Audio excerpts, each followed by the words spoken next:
Okay, hi everybody. So, if you grew up in the 1960s and 70s, um,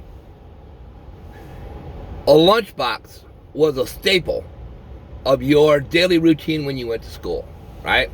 Very few kids in my school carried a brown bag lunch to school. Fewer of them had hot lunch at school because it was at that time it was considered expensive. Um, And so a lunchbox was standard fare. Every lunchbox came with a thermos. And some genius at the lunchbox factories, right, they figured out, you know what? The best kind of thermos for us to put in these little children's lunchboxes has an interior made of glass. The outside made of plastic, the interior made of glass. That's the best kind, right? Because this was back before we had a lawsuit for everything because you didn't put a label on it. AKA, if you buy a new iron, it has a label on it that says, do not iron clothes while on your body, because, you know, back then we would just laugh at you because you're an idiot. Now we have to tell you, otherwise you get sued. So, this was before that time. So, we all had these lunchboxes with these thermoses. We're little kids. How many thermoses do you think survived in a single school year? Not very many. As soon as you drop it, the interior is broken, and now you got a thermos full of glass, broken glass. So, that was what I was curious about. I was always curious about who came up with that idea and how long he stayed employed, because that was the stupidest thing that you could possibly have done was do it that way. And parents would do it too. They'd sit here and they'd fill these stupid thermoses up with milk or orange juice or soup or whatever, right? And you'd end up coming home going, I broke my thermos. Oh, you broke your thermos? Oh, yeah. I'm a little child. Yeah, I broke my thermos. I dropped it. But one of the things that they also had in the 1970s was called space sticks. They were made by Pillsbury.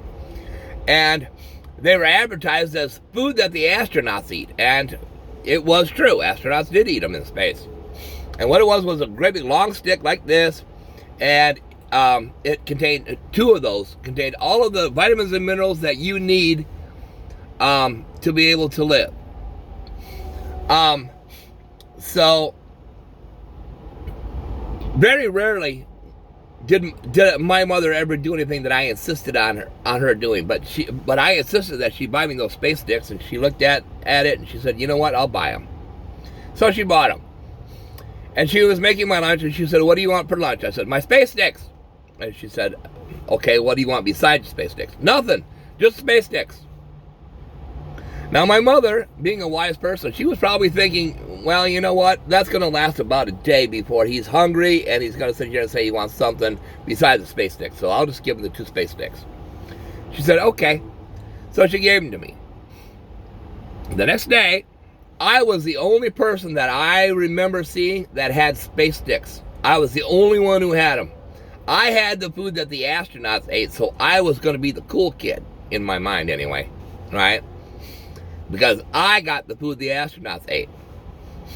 And it took me about a minute and a half to go ahead and finish my lunch. And then I could go outside and play. Hey, this is great. You know? So, while everybody else is inside munching their lunch, I'm outside playing. Was I hungry? Yeah. But I did that for 2 school years where I ate nothing but 2 space sticks for lunch. 2 school years in grade school. Pillsbury finally stopped making those in 2014, and in 2019 they brought them back for a short time to commemorate moon landings and stuff. But yeah, that was food the astronauts actually ate when they were in space, and I thought it was so cool.